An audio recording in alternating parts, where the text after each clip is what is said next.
The Indian temple is conceived as a place for the self-transformation of the devotee. The Brihat Samhita, written in the early 6th century, describes the sanctum as the place for Brahman, the formless divine which pervades all that there is.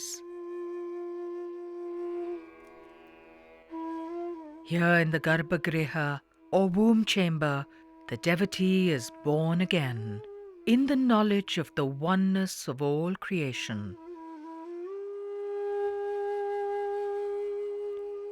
The temple illustrates the truth of the cosmos and explains it to the devotee, from the representation of the unmanifest eternal to the multitude of forms of the world.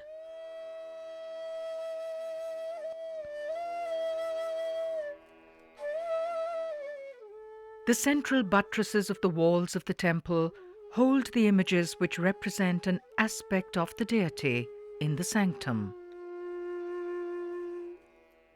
They make the deity who is deep inside visible on the outside. It is through these that the formless eternal is given a personality and made more approachable for the devotee. A mythical family is created, much like a human one. The temple walls abound in images of the abundance and fruitfulness of nature. This is the world of forms, the manifestation in numberless parts of the eternal truth of the Garbhagriha.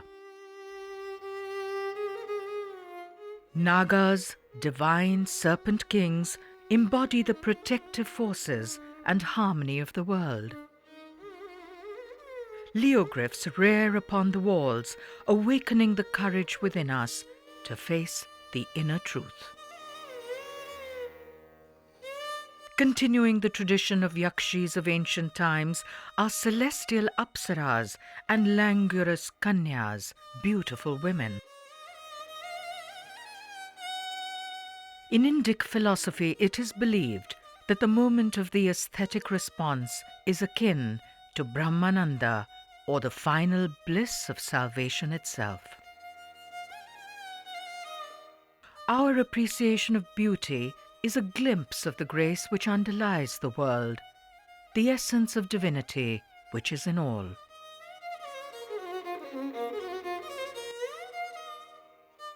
The icons presented in the temple were developed in the religious texts called the Puranas, literally meaning ancient. The main deities of the Hindu faith are Shiva, Vishnu, and Shakti. Around them are woven stories which help to explain philosophic concepts to the devotee. From the 6th century AD till the 10th, the last caves to be made for the Buddhist, Hindu, and Jaina faiths were created at Ellora in Maharashtra.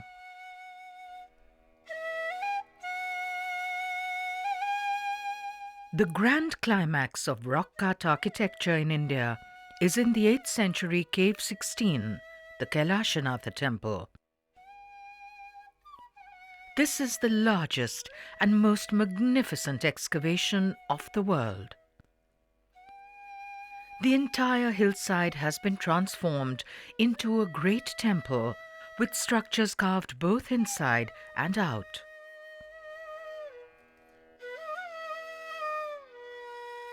At Shravanabelagola in Karnataka, in 983, a colossal statue of Bahubali, also known as Gomteshwara, was made.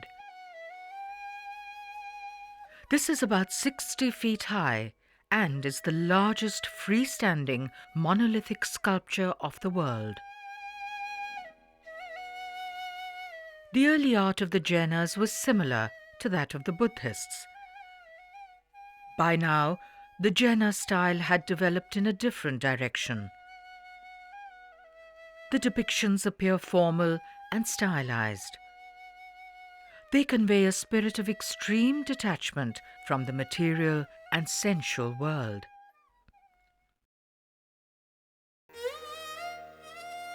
Meanwhile, from the 9th century onwards, beautiful temples were made under the Cholas in Tamil Nadu.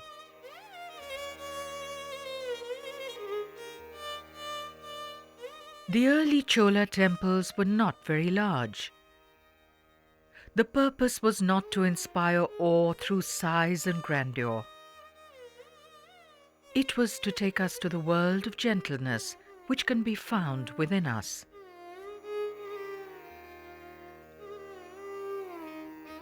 Shiva dances on the demon of forgetfulness.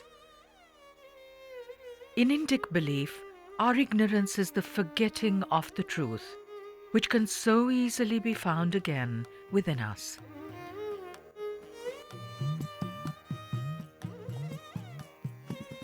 In the year 10,010, Nataraja Chola completed the tallest and largest temple which had been made in India. The Brihadishvara, dedicated to the great Lord Shiva, was made to express his own power and military might as much as the grandeur of the Lord.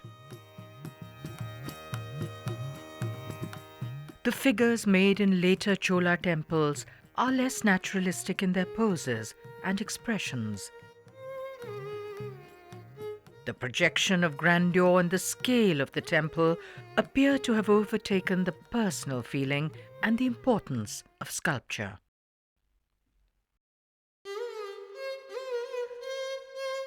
There also developed a great tradition of Utsava Murtis, or festival images cast in bronze. The deity in many manifestations of human form comes out to the streets of the town and becomes approachable to all.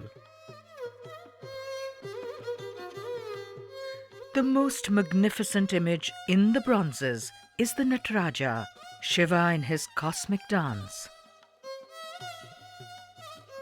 In this dance, he creates and destroys the world. The richness of symbolic meaning in the Nataraja image makes it one of the greatest icons created by man.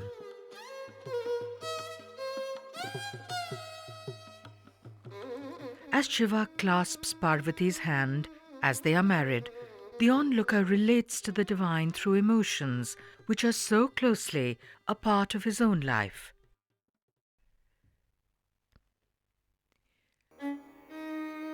In the land of Magadha, in the eastern plains of India, where the Buddha had preached, great centers of Buddhist study came up in the first millennium AD. The best-known Buddhist universities were Nalanda, Vikramshila, and Odantapuri. At these centers of learning, the message of the Buddha and his many qualities of wisdom and compassion was studied in great detail. These qualities of Buddhahood were personified in a pantheon of deities which was created. By meditating upon the personified qualities, a worshipper was to awaken within himself the qualities presented.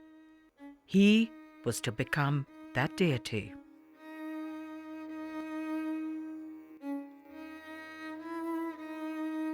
The earliest sculptures found at Nalanda date from the 6th and 7th centuries. Stucco figures of Buddhas and Bodhisattvas made here have sharper features than ever before. They convey an impression of the dynamic intellect on which the focus has gone at this time.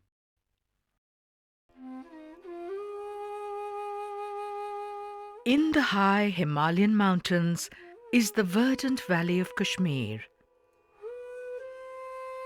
Here in the 10th century, Abhinavagupta had taken the Indian philosophy of aesthetics to rare heights of development. An elaborate brass image of the 9th century is a Buddha Verochana. Lotus pedestals and the deities of Vajrayana Buddhism are first seen in Buddhist art in the caves of Western India, from Kanheri in the 6th century onwards.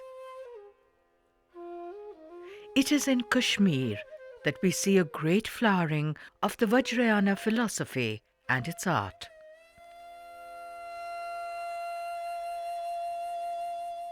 In the meantime, in the 8th century, in the Himalayan foothills, a high ridge of sandstone was carved into a magnificent temple complex at Masroor. The sculptures are similar to those found of this period in the wooden temples of the nearby Chamba region. Chamba lies immediately south of the present state of Jammu and Kashmir. The early temples here are in the secluded valley of the river Ravi. The 8th century wooden temple of Lakshana Devi at Bharmor is richly carved, and it recalls the art of the Gupta tradition in the northern plains. However, there is a lilting grace and joyousness of the hills which pervades this work.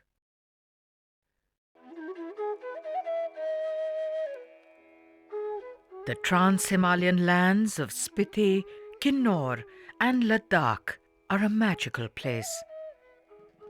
The tallest mountains of the world stand guard here. In the beginning of the 2nd millennium, Kashmiri artists were brought here to create a chain of monasteries and Buddhist temples. These were to lay the foundations of a lasting tradition of Buddhist art in the Trans-Himalayas.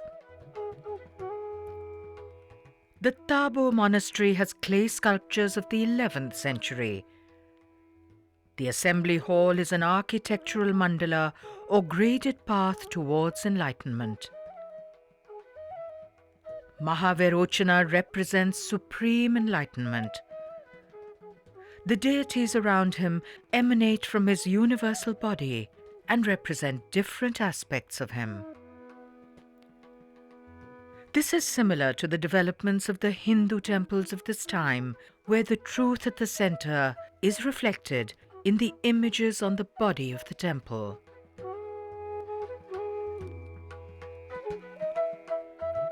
The Ser Khang or Golden Temple at Lahlong is one of the most beautiful creations of the entire Trans-Himalayas. The walls have been transformed into a heavenly realm.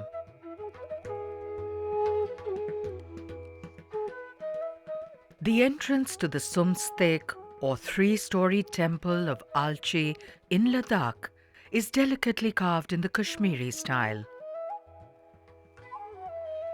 A special feature of the temples of Ladakh of this period are colossal clay figures of bodhisattvas which stand 2 stories high.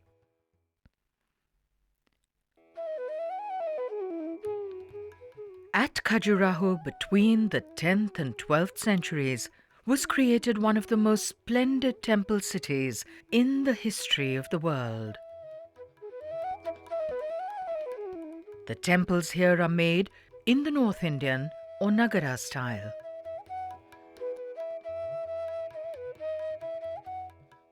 The teeming figures that fill the walls of the Khajuraho temples are made in accented postures, active and turning in myriad directions, seen from all sides. These culminate the tendency towards the hardening of the facial features, elaboration of jewelry, and a greater sense of activity which had been developing in the previous period in Indian sculpture everywhere. The desires and forces of human love are depicted as part of life in the world. Here on the temple walls, the viewer sees them in their correct perspective as only a reflection, like all else is, of the great reality which is to be met in the sanctum.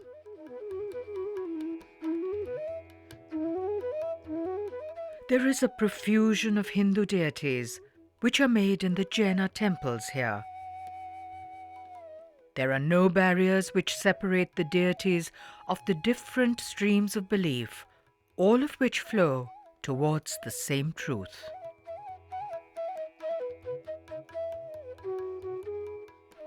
In southern Karnataka, the Keshava temple, dedicated in 1117, is a classic example of the ornate style of temple art under the Hoysalas. The exterior of the temple is more profusely sculpted than ever before. The best-known sculptures here are of the Madanakais, female bracket figures.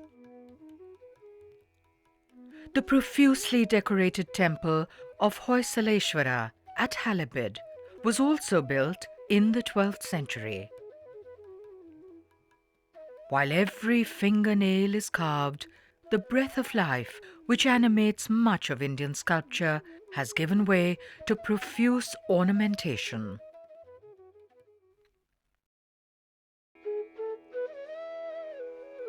In the meantime, further northeast, the land of present-day Orissa witnessed prolific temple building from the 7th century onwards.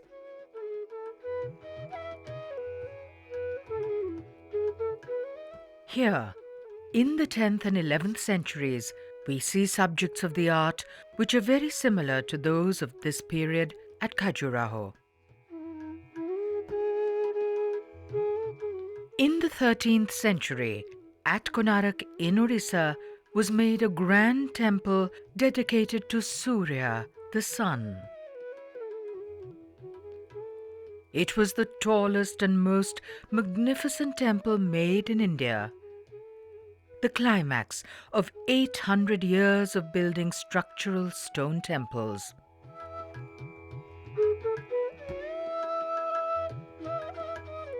The temple tower and the hall were conceived as a giant chariot of the sun.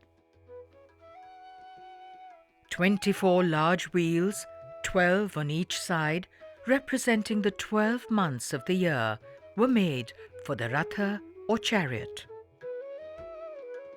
7 horses pull it forward at a spirited gallop. The Sun Temple at Konarak represents the high point of monumentality and splendor in the tradition of temple building.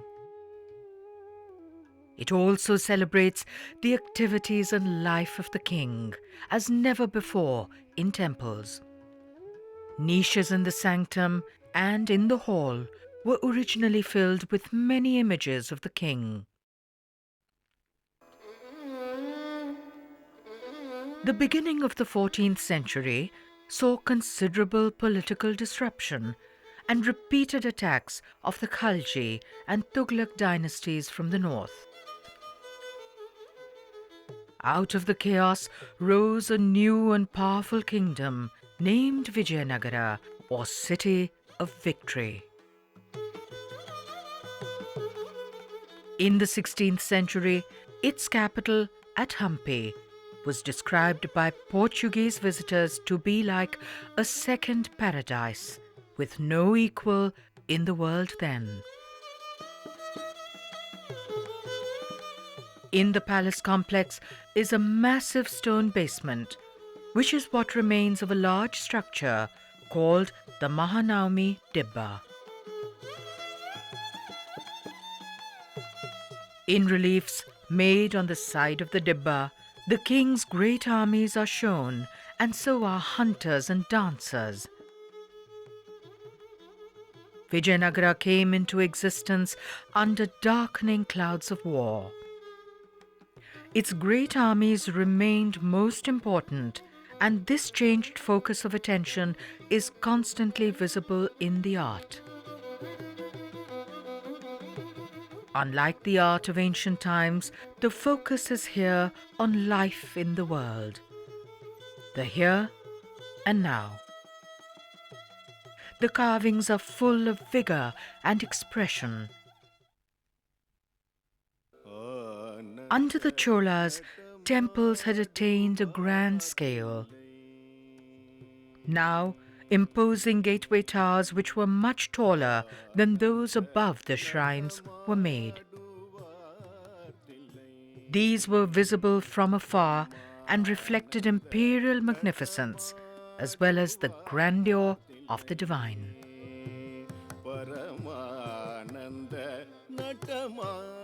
The tendency towards a large scale and grandeur was carried further under the Nayakas.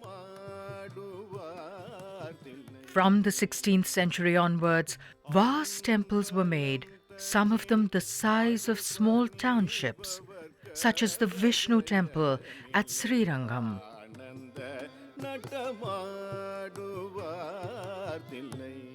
At the Meenakshi temple at Madurai, temple authorities estimate that there are 33 million sculptures in the temple complex.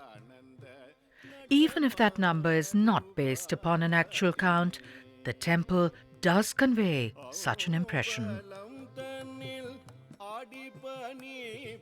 However, the emphasis in this period has shifted away from the importance of individual sculptures. Earlier, the temples were much smaller structures and the sculptures were most important. The devotee was to be moved and transported through his response to the beauty and grace of the art. In this period, sculptures are often repetitive and act as decorations of the grand structures. Earlier, the worshipper left the material world far behind to enter the simple, sanctified space of the divinity. In the great temple cities of South India, the revered space has expanded to clearly display the sacred nature of the universe. The search is still for the peace which can only be found within. However, the grandeur of the Lord is celebrated in all aspects of life.